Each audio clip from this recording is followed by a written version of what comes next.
Olá pessoal, bem-vindos à nossa segunda aula da unidade 1 da Teoria da Administração 2, onde agora, dando continuidade ao que havíamos conversado na nossa primeira aula dessa unidade, vamos conversar um pouquinho sobre a evolução do pensamento administrativo.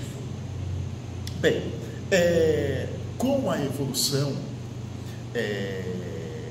do pensamento humano, e aí há algumas conquistas, e a maior delas, até esse momento que nós estamos conversando da história, a máquina a vapor. A máquina a vapor, ela possibilitou que nós saíssemos de uma produção, então, muito individualizada, sob encomenda, para uma produção em massa. Os antigos senhores feudais, eles, no final do regime feudal, eles tinham grande quantidade de dinheiro, grandes fortunas. E essas fortunas, então, ela foi usada nas cidades para abrir pequenos e médios negócios. Então, a gente está falando aí de aberturas de indústrias para o início de uma vida, agora não mais no campo, mas o princípio de uma vida em cidade. E aí, essas pessoas que foram repassadas do campo para as cidades, através do êxodo, elas precisavam também de espaço para trabalhar, vender sua força de trabalho, né? E essas empresas, indústrias que estavam crescendo, empregavam esse contingente grande de pessoas. Entendemos?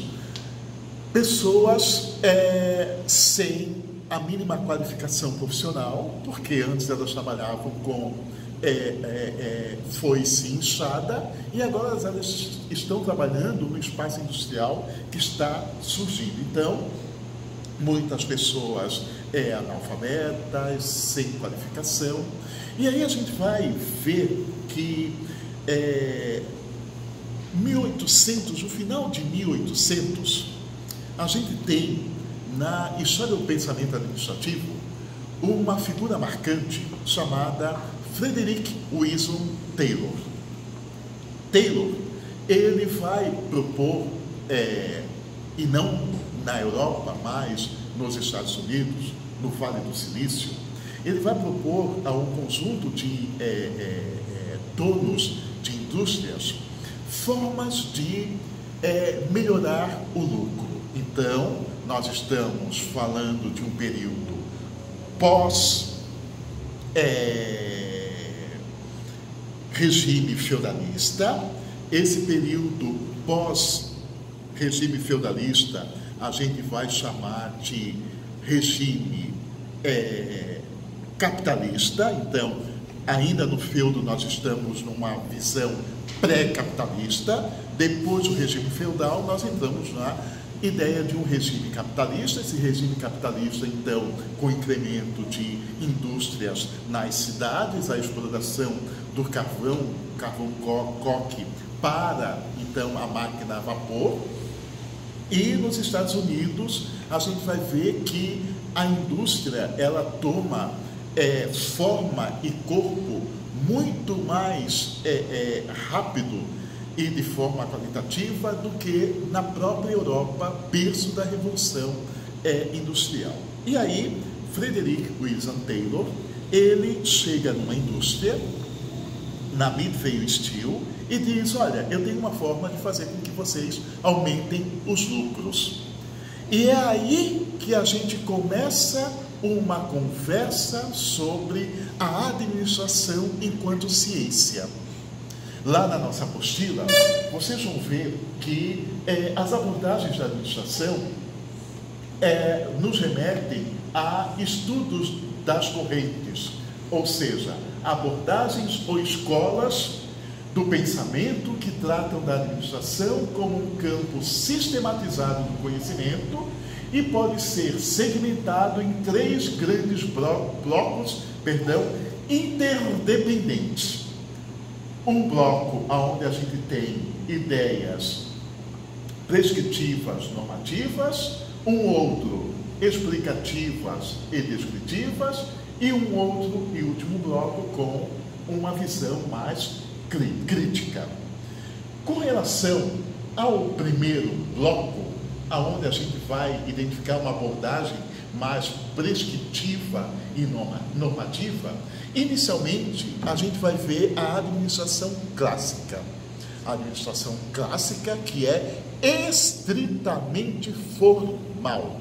Formal porque ela é baseada na ideia em que o espaço organizacional tem como elemento principal a tarefa e não o empregado. Tá? Ou seja, quando Taylor começa seus estudos, lá na administração clássica, e a primeira escola deste período é a escola da administração científica de Taylor. E por que a gente vai trazer o termo científico? Essa escola, ela passa a ser a escola científica de Taylor em função de que nesse momento começam a ser usados métodos de trabalho vinculados à tarefa, ao estabelecimento de um tempo padrão para a realização da tarefa, bem como Taylor começa a fazer um estudo onde ele transforma, e aí nós observarmos que a visão é uma visão estritamente científica, porque Taylor transforma o espaço industrial em um grande laboratório, aonde ele vai testar, a partir das pessoas, formas de se estabelecer tempos capazes de reduzirem esforços físicos, ou seja, desperdício de movimento e desperdício de tempo. Nessa vinculação de desperdício de tempo e desperdício de movimento, essa escola então vai ser chamada de Escola Científica do Taylor, voltada para os estudos do tempo e dos movimentos. E que o Taylor faz inicialmente? Ele entra com uma proposta de organização da produção. É necessário que se organize o espaço industrial para se obter uma maior eficiência e maior eficácia. Esses dois termos nós vimos exaustivamente no semestre passado, na teoria da administração 1, aonde a gente identificou que a eficiência era usar o máximo dos elementos de produção, e atingir uma produção de fato com o mínimo recurso, ou seja, o mínimo dispêndio de dinheiro, o mínimo dispêndio de tempo, o mínimo dispêndio de mão de obra. Então essa redução dos recursos vai nos dar, e a execução da tarefa vai nos dar a ideia de que aquela tarefa foi de fato executada com eficiência. E nessa segunda aula eu finalizo dizendo que os estudos de Taylor, eles começam a ter uma característica eminentemente científica, porque Taylor ele vai usar métodos quantitativos e ele vai metrificar a produção.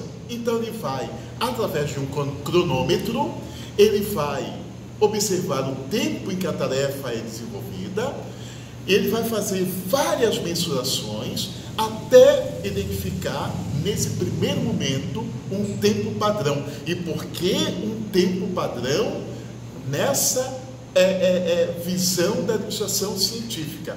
Bom, ele tinha uma ideia inicial, redução dos custos e aumento do lucro.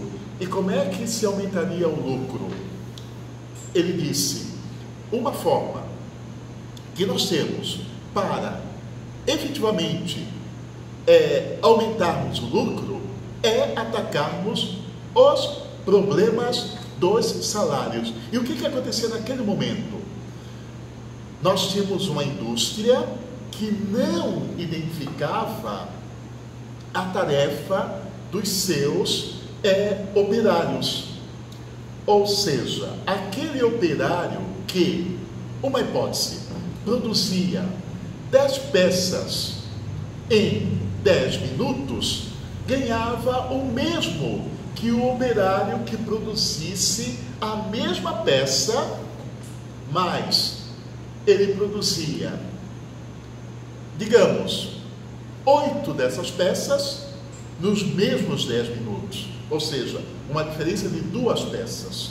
Ou aquele que produzia muito além, ele produzia 15 peças em 10 minutos. Indiferente se ele produzisse 8, se ele produzisse 10, ou se ele produzisse 15 em 10 minutos, ele ganharia o mesmo salário por peças produzidas. E aí Taylor, ele vai dizer, um dos nossos grandes problemas é o ataque aos salários. Os salários eram pagos sem se observar a quantidade de dispêndio de tempo e de movimento desse operário. E aí nasce, a partir de estudos científicos feitos por Taylor, nasce o tempo padrão para produção. Na próxima aula, então, pessoal, a gente dá continuidade a essa explicação deste primeiro momento da abordagem clássica da administração.